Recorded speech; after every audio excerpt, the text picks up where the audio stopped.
जय हिंद। समझते हैं हम लोग कोरोना में जो म्यूटेशन के बाद ये डबल म्यूटेंट या फिर जो डेल्टा वेरिएंट है जिसने सेकेंड वेव में इतनी भयानक तबाही मचाई, ये क्या चीज़ है और थर्ड वेव कब तक आ जाएगा, और एक जो नया वेरिएंट सामने आ रहा है जिस पर वैक्सीन भी असरदार नहीं है, उस चीज़ के बारे में हम लोग समझते हैं। देखिए, कोरोना जो है वो निकला था तो चीन के वुहान शहर से, लेकिन जैसे जैसे ये पूरे देश में फैलता गया, इसमें कई सारे चेंजिंग आते गए।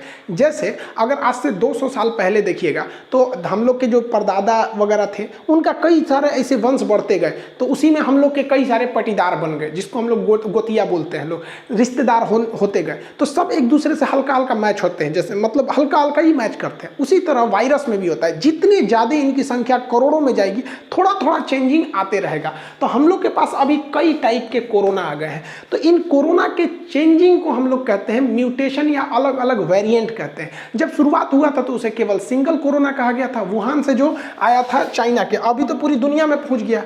अब कोई भी कोरोना जो है जब एक से दूसरा बनता है तो जिसे हम रेप्लिकेशन कहते हैं, तो वहाँ पर उसमें कई सारे प्रोटीन्स वगैरह होते हैं कोरोना के जो जेनेटिक मटेरियल है।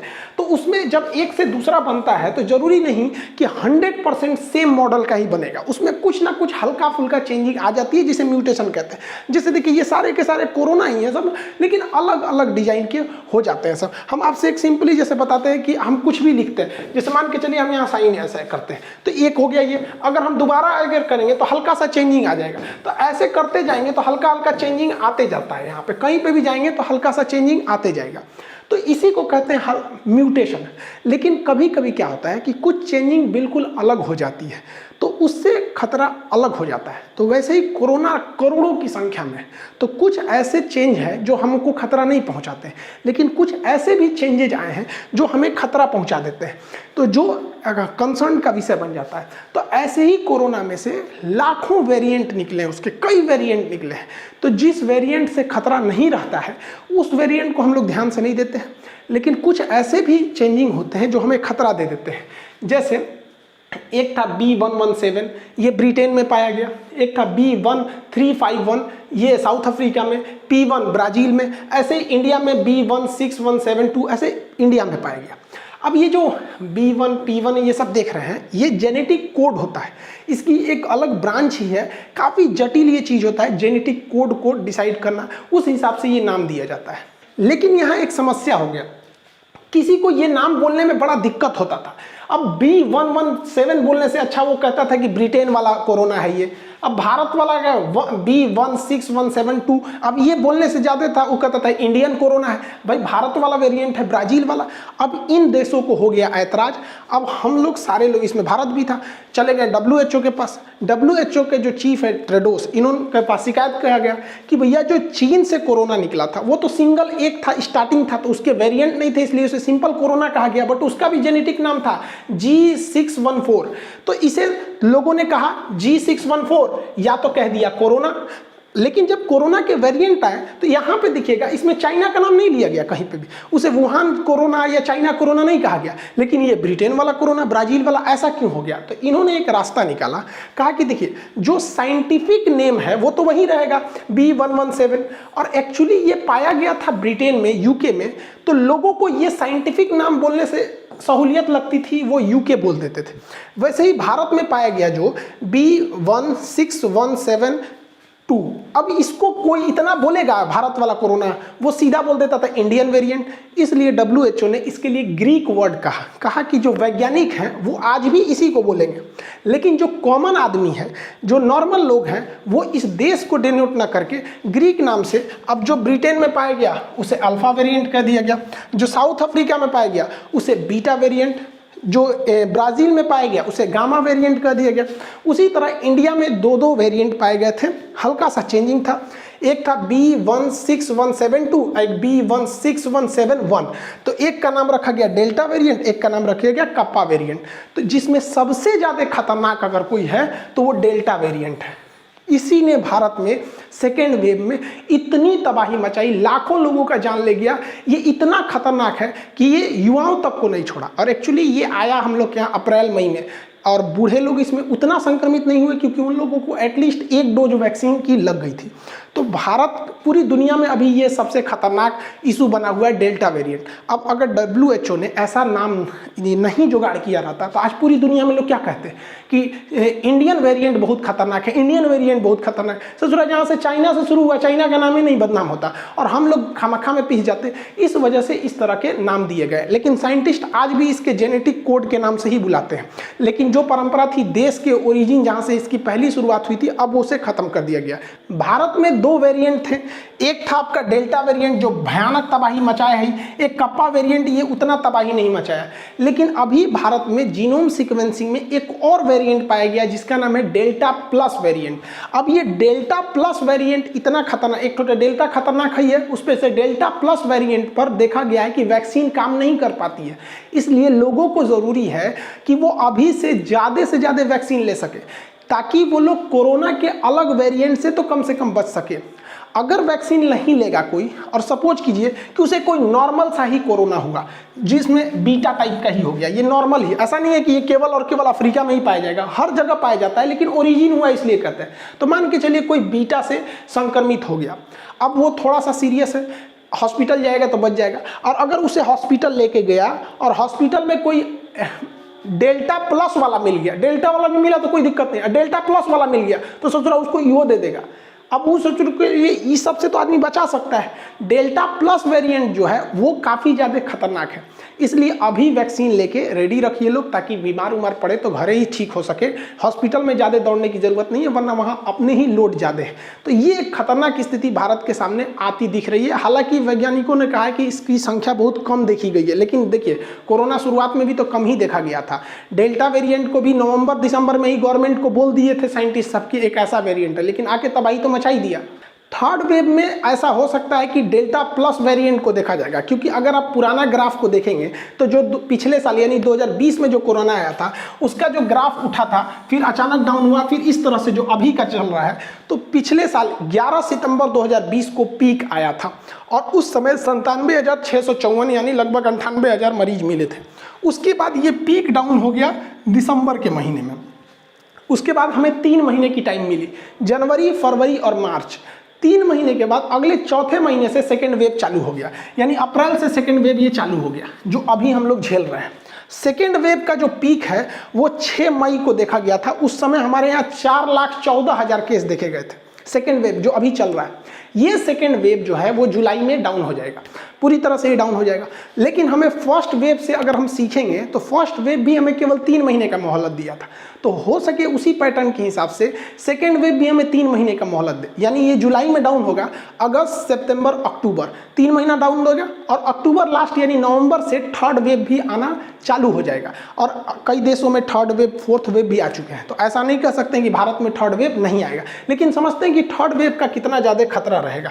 तो अक्टूबर से नवंबर के बीच में थर्ड वेव आएगा, बट उस समय घबराने की ज़रूरत नहीं पड़ेगी, क्योंकि उस समय तक हॉस्पिटल्स में काफ़ी बेड अवेलेबल रहेंगे, क्योंकि हम लोगों ने काफ़ी हद तक सीखा है। सेकेंड वेव ने काफ़ी हद तक ऑक्सीजन की उस तरह से किल्लत नहीं आएगी, क्योंकि हम लोगों ने एक ऑक्सीजन का चेन अभी से बना के सीख लिया है। दवाओं की जो कालाबाजारी हो रही थी, जिसमें सबसे ज़्यादा रेमडेसिविर की ये जो ब्लैक मेल हुआ था, उसको ब्लैक में बेचा गया था रेमडेसिविर को, ये सब चीज़ें थोड़ी हद तक हमारे कंट्रोल में आ जाएगी। और वैक्सीनेशन प्रोग्राम से बहुत फ़ायदा होगा, क्योंकि बहुत हद तक गवर्नमेंट का भी कहना है कि हम लोग नवंबर के महीने तक लगभग 70 करोड़ लोग तक को वैक्सीनेट कर दिया जाएगा, और वो हो भी जाएगा नवंबर के महीने तक में वैक्सीनेशन।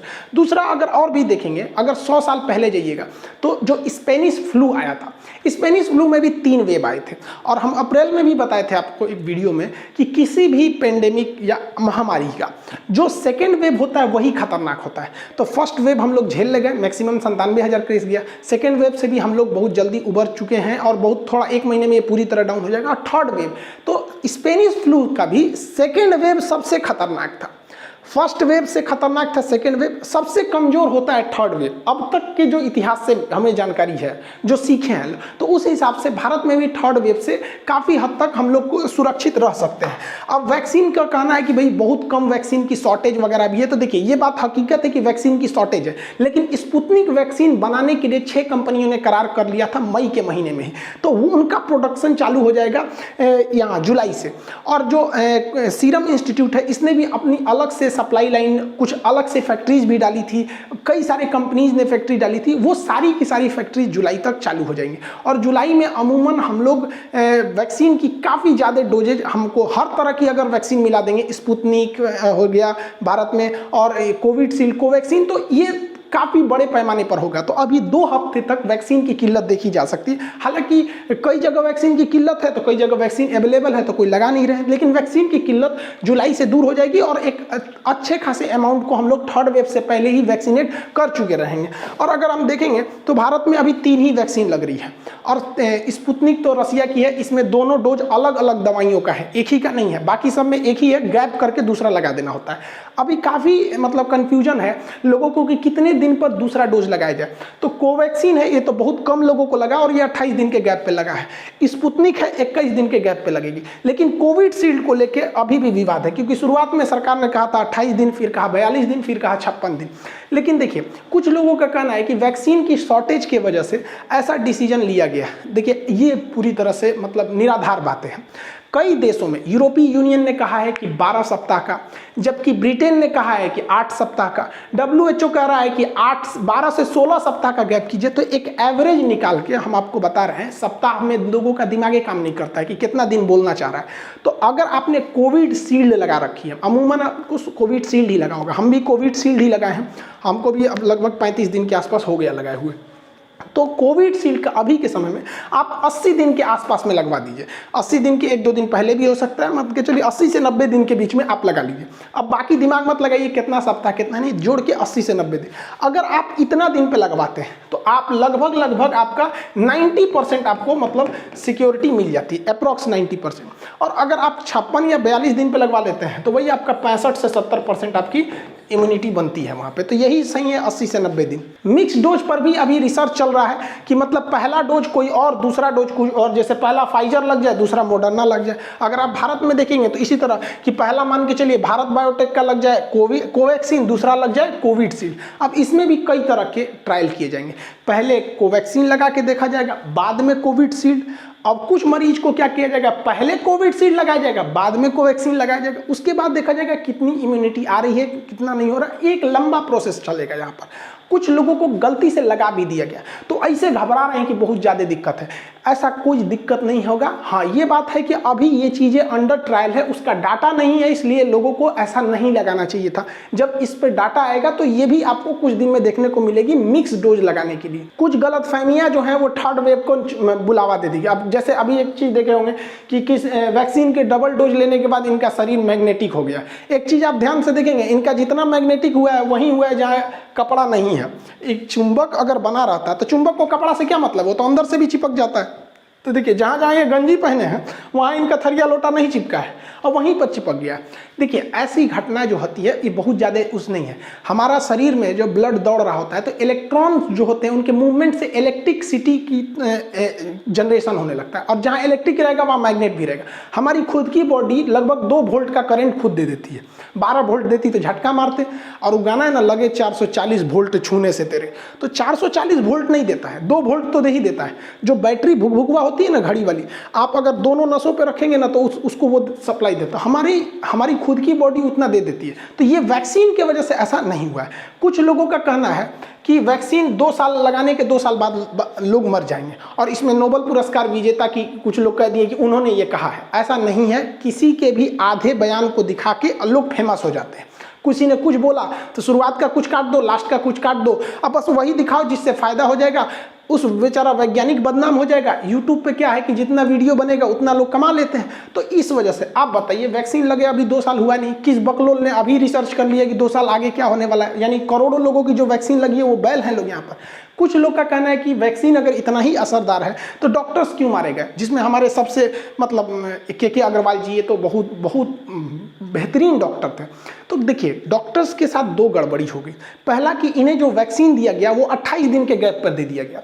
बाद में पता चला कि 28 दिन पर देने पर महज 56% हमको इम्यूनिटी मिलती है, लेकिन अगर वही गैप को बढ़ा दिया जाता तो 90% सिक्योर हो जाते। तो पहले तो रिसर्च में ही डॉक्टर्स को हम लोगों ने जल्दबाजी में लगा दिया, पहला। दूसरा कि एक डॉक्टर के पास जाइएगा, कोरोना जहां वो बेचारा डॉक्टर रहता है पीपीई किट में बेचारा पूरा पसीना से भीगा रहता है, दाहिने बाएं ऊपर चारों ओर कोरोना के मरीज रहते हैं।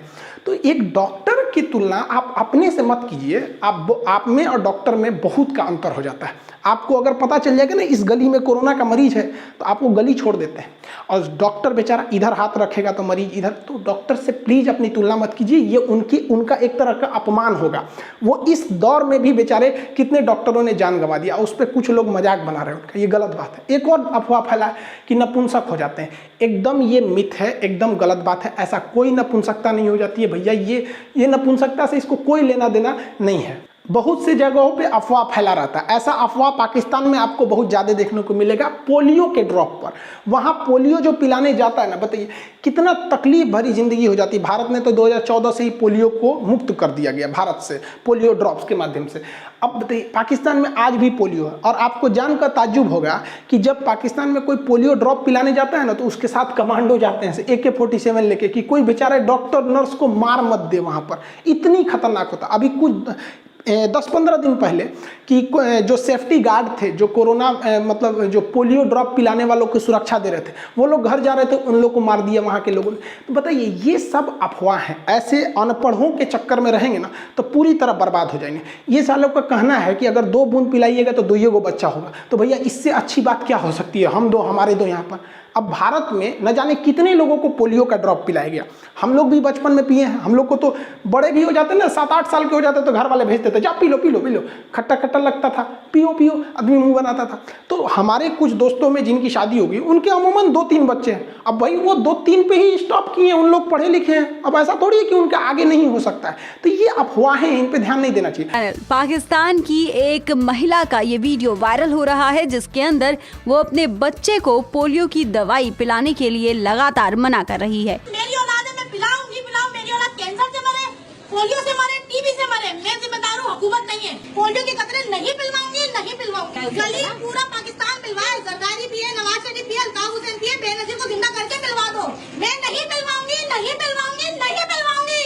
ओसामा बिन लादेन को पकड़ने के लिए अमेरिका ने एक चाल चला था कि ओसामा का कैसे भी DNA पता चल जाए कि ये एबटाबाद में छुपा है। इसलिए वो हेपेटाइटिस के जांच के बहाने वो वहाँ का DNA चेक करना चाहता था, जिसमें वो कामयाब हो गया। तो पाकिस्तान के लोगों का कहना है कि अगर आप कोरोना की वैक्सीन लेंगे तो अमेरिका आपके दिमाग को हैक कर लेगा। मतलब अमेरिका को दिमाग की कमी है, जो इन पाकिस्तानियों की दिमाग को हैक करेगा। उनको बम बनाने के सिवा कुछ आता ही नहीं है, उनको कौन हैक करने वाला है। और कंसर्न ये है कि अगर पाकिस्तान से कोरोना खत्म नहीं हुआ तो इजीली भारत में आ जाएगा। और भारत की जनसंख्या और घनत्व इतना ज़्यादा है और क्राउड इतना ज़्यादा है जिसका कोई हद नहीं, बहुत इजीली फैल जाएगा। तो हमको कोई मतलब नहीं है ससुरे तुम मर जाओ, तुम लोग के यहाँ कुछ भी हो जाए, बट ये मतलब बहुत तेजी से ट्रांसमिट हो जाता है इधर उधर।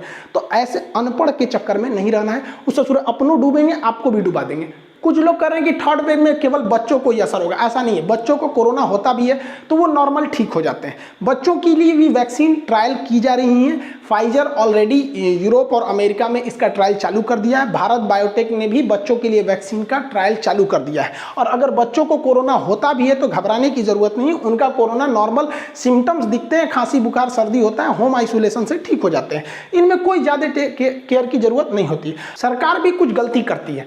गवर्नमेंट जब लॉकडाउन खोलती है ना तो उसको समाज का ज़्यादा आइडिया रख के नहीं करती, इस तरह से लोग भीड़ लगा देते हैं। गवर्नमेंट को भी लॉकडाउन में जो ढील देनी चाहिए वो दोपहर के कड़ाके की धूप में देनी चाहिए। एकदम कड़कड़ा के धूप हो, 12 से 3 के बीच में दे दीजिए। अच्छा 12 से 3 बजे दोपहर में इतना गर्मी रहता है कि मजबूरी में वही लोग निकलेंगे बाहर जिनको बहुत ज़्यादा जरूरत है। अब लड़की सब तो निकल पे नहीं करेगी, ओ माय गॉड हम काले हो जाएंगे, मत जाओ। तो गवर्नमेंट कहती है सवेरे 7 बजे से शाम 7 बजे, तो सोच रहा 7 बजे इतना भयानक भीड़ लगा देते हैं, क्या जरूरत है।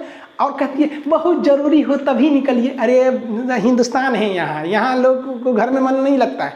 12 से 3 खोलिए और मत कहिए जिसको निकलना निकलो, कोनो धूप में ना निकलने वाला है वहाँ। हम तो कहते हैं कि सोचो जिस गांव में वैक्सीनेशन नहीं हुआ हो, या जिस गांव के लोग मना कर रहे हैं ना कि इस गांव में वैक्सीन नहीं लगेगा या वहाँ पर वैक्सीन कम लगा हुआ है, वहाँ का बिजली काट दो। सोचो जब गर्मी में सुतो वहाँ पर, तब समझ में।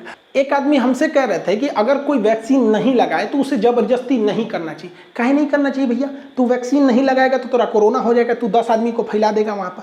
तो भाई ये कुतर्क है, ये तर्क नहीं, ये कुतर्क, मतलब अपने वाले करेंगे। तो कुछ ऐसे लोग होते हैं ना जो केवल पैदा हुए हैं किसी भी चीज़ में कमी निकालने के लिए।